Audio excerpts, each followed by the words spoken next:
Hi friends, இன்றைக்கி நம்ம பார்க்க போகிற டாபிக் வந்து progression and regression.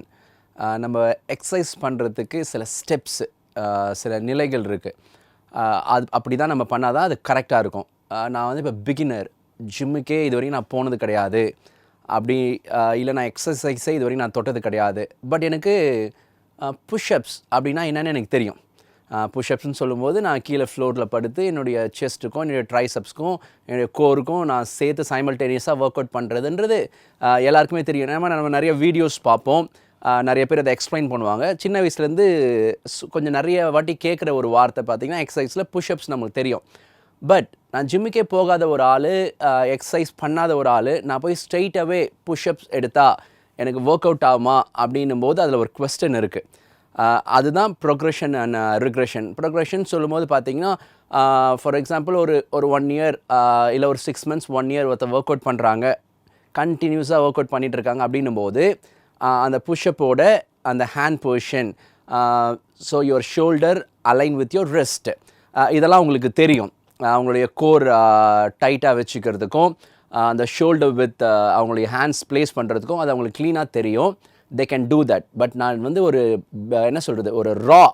First day நான் போகிறேன் அப்படின்னும் போது என்னால் அப்படி பண்ண முடியாது. அதுக்கு ரிக்ரெஷன் என்ன இருக்குது அப்படின்னு பார்க்கும்போது, I can keep my knees down. என் நீஸை நான் கீழே வச்சு புஷ்அப் பண்ணும்போது I can do very easily, கரெக்டாகவும் பண்ண முடியும். இதெல்லாம் நம்ம வர நாட்களில் நம்ம பார்க்க போகிறோம், இந்த ஒர்க் அவுட்ஸ்லாம் எப்படி பண்ணுறதுன்றதை. அதுக்கு முன்னாடி நான் உங்களுக்கு ஒரு சின்ன ஒரு அவுட்லைன் நான் கொடுக்குறேன். ஸோ அதுக்கு தான் இந்த வீடியோவை நம்ம போட்டிருக்கோம். ஸோ அந்த ரிக்ரெஷனோடு சேர்ந்து நீங்கள் பண்ணும்போது, பிகினர்ஸ்க்கு நான் எஸ்பெஷலி சொல்கிறேன், பண்ணும்போது எல்லா ஒர்க்கவுட்டையும் நீங்கள் ஈஸியாக பண்ணலாம். செகண்ட் பார்த்தீங்கன்னா சேம் ஸ்குவாட். நான் ஸ்குவாட் பண்ணுறேன் அப்படின்னும் போது I can't able to sit immediately all the way down. நான் புது ஆள், என்னால் உடனே அந்த ஸ்குவாட் பண்ண முடியாது. அப்போ அதுக்கு நான் ரிக்ரெஷன் என்ன பண்ணலாம், நான் வீட்டில் எப்படி ஒரு சேரில் உட்காருவனோ அதே மாதிரி எனக்கு பின்னாடி ஒரு சேர் போட்டு இல்லை ஒரு நல்ல ஒரு பெஞ்ச் போட்டு அதில் நான் என்னுடைய க்ளூட்டை புஷ் பண்ணி என்னுடைய ஹிப்பை ஹிஞ்ச் பண்ணி உட்காந்து எழுந்துக்கிறது தான் ரிக்ரெஷன். ஸோ இதே மாதிரி எல்லா ஒர்க் அவுட்ஸையும் பிகினர்ஸ் நீங்கள் அந்த ரிக்ரெஷனை நீங்கள் கரெக்டாக ஃபாலோ பண்ணிங்கன்னா after some days you can do all the workouts without any support.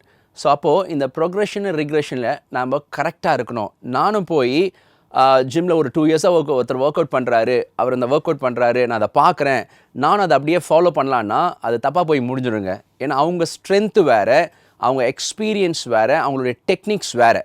எனக்கு அது சூட் ஆகுமானா கஷ்டம். ஏன்னா அந்த ப்ராசஸ்குள்ளே நான் போகிறதுக்கு கொஞ்சம் டைம் எடுக்கும்.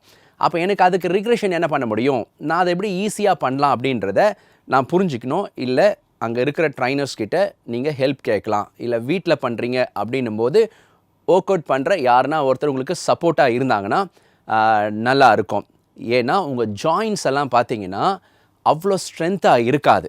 ஸோ நீங்கள் ஹோல் பாடி வெயிட் போட்டு புஷ்அப் பண்ணுறீங்க, இல்லை நீங்கள் ஸ்குவாட் பண்ணுறீங்க அப்படின்னும் போது அந்த ஸ்ட்ரென்த்தாக இல்லாத இடம்லாம் இன்ஜூர் ஆகிறதுக்கு சான்சஸ் இருக்குது. அதனால் இந்த ப்ரொக்ரெஷன் ரிக்ரெஷனை நீங்கள் கிளியராக புரிஞ்சுக்கிட்டு ஸ்டெப் பை ஸ்டெப்பாக நம்ம போகணும்.